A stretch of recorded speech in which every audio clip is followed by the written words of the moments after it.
First, take that silicone mat off. Very good to keep on if you're not cooking.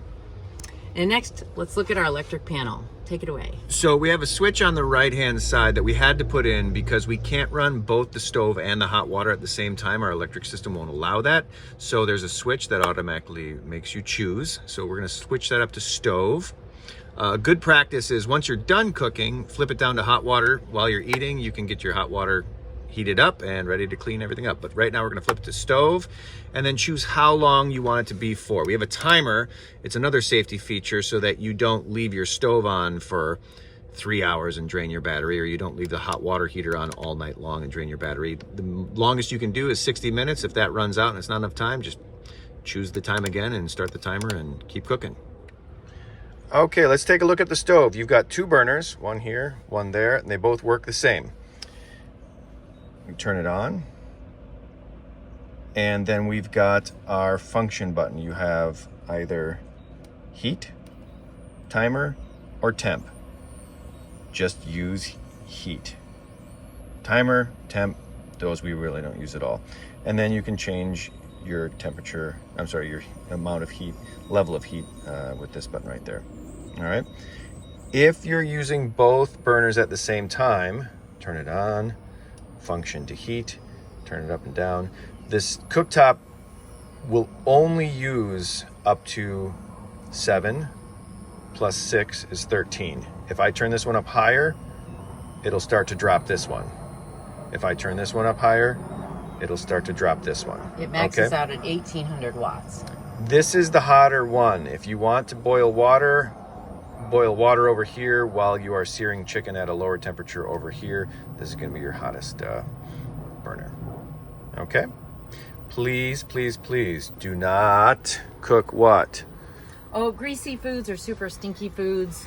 Clearly there's lids for these, so that'll help contain it. But if you've really got a big meal that's greasy or stinky, you can lift this whole, I'm going to turn this off for safety. If you want to cook outside because you're cooking fish or something super greasy, you just grab the edge of this thing and it just pulls up. And it's a cooktop that's made to sit on a countertop. The cord is tucked behind these little screws here. There's one screw right here, a screw, and a screw, just to feed this cord so that it doesn't get caught. So you just have to unhook those and then you're free to go. If you have a table right outside, you can put it right outside. It does reach. If you want to go to a picnic table, you can unplug from right here. Try to leave these in place.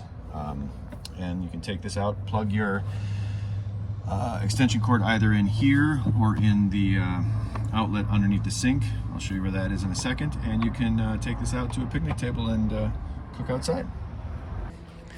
If you are using the stove outside, this is the only extension cord you should be using. This is a very heavy duty extension cord that can handle that big amount of electricity running through it. And it would either plug into that plug up above, or it can plug up into that outlet up there. That's where the stove's actually plugging into already. So, and to put the stove back, just plug it in. Make sure that this is tucked in behind these 2 screws. And then as you're holding this, you're holding the stove, you're just going to tuck that through there, tuck that behind that little screw there, and tuck this behind this little screw there. And then it should fit nicely in and it won't be sitting on top of the cord. You'll know if it's sitting on top of the cord because it'll be a little bit like whopper jawed, but should sit nice and flush and you're good to go.